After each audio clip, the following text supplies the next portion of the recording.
Will they all quit if you put operating manuals in your company? The short answer is no. The reason I say that is I did it at my own plumbing, heating, cooling, and electrical company decades ago. And we were a New York City union shop, and we didn't lose anyone. And I know this is a fear of many of the contractors that I have a free 30-minute call with, prospective clients, who would share this fear with me back when I was doing one-to-one. And I get it today, even with the online program, the 7Power Signature Operating Manual Systems, which is those manuals.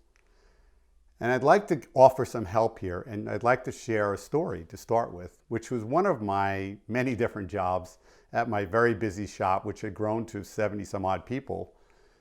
Part of it was being the install manager.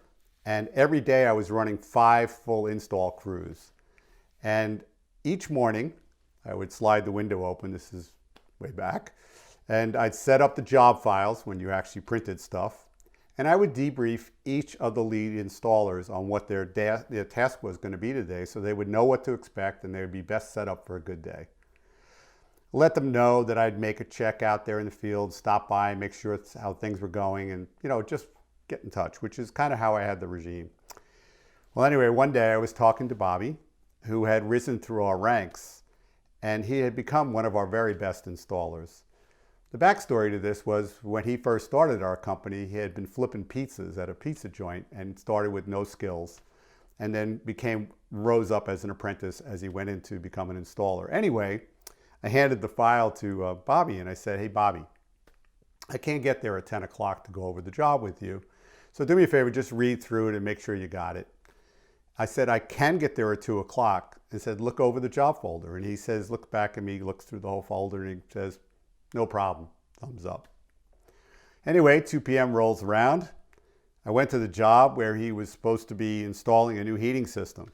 And as I'm walking around through the basement, I am muttering every 4-word letters that you could possibly think of a nice New York City boy would be saying to themselves. Much of that started with an F. I never said it out loud because I was in a customer's basement. So what I said is, "Bobby, come outside and meet me by the truck." When he and I were standing out by his truck away from the customer, I said, "This isn't anything like what I wanted." And Bobby replied, "Well, your brother showed up and said, do it this way." And I have to say, it was so alarming and frustrating and everything else. But it was also the time I finally came to realize that we had no standard way to do anything at our company. And well, sometimes the worst thing, and it doesn't mean so in that moment, actually became the best thing. And the reason I say that is Bobby and I had a real heart-to-heart important conversation that really helped him, me, but frankly the whole company move forward. And what we came to realize in that moment as we began to talk, which was Bobby thought that I laid awake at night trying to figure out how to ruin his day. And then I said, "I thought you, Bobby, and the rest of this crew lay awake all night long trying to figure out how to ruin my day. And here's what happens. In an effort of there is no way to do it right, we're going to ruin each other's day. And the people that lose are the customer, the company, and all of the employees that are there." That was one of the big things that motivated us to get the operating manuals finally done and in place. So let's move ahead in this story and know that we hired a professional industry writer, a great friend, to help us have all the meetings, have all the key staff, and all of the department meetings that needed to go on, to the point that it cost us $150,000 in today's money. But we finally had our standard operating procedures, SOPs, operating manuals, for pretty much just about everything in every box in every scenario that we could think of. And we were out to cover the 80% standard, not the 20% oddball.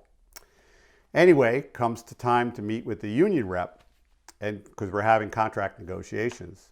And I shared with him that the operating manuals have to be part of that, part of the contract. And he goes, "Oh no." Well, the union committee, my staff, says, "Oh yeah, this is going in." And the reason it's going in is because it protects all of us. And it's tied to how we move up that org chart. So put it in. I mean, it was amazing.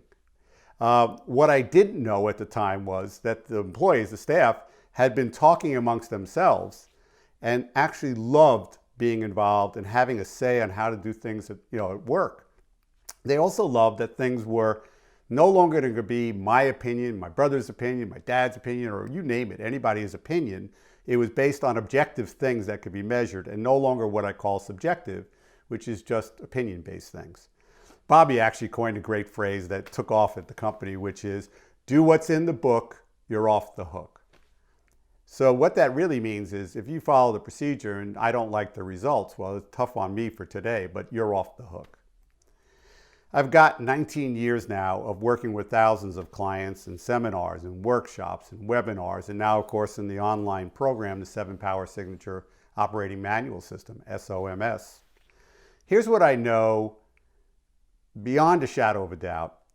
The right employees will love the fact that you have operating manuals, especially when you follow my lead on how to get the buy-in the right way, how to keep it in the culture, how to get it edited the right way, how to get their fingerprints on it without hijacking it. And that is because they want this opportunity to move up that org chart. They want to go to work and have a good day. Most of your employees are just like that. They want to do the right thing, but you never define what that is. They're not mind readers.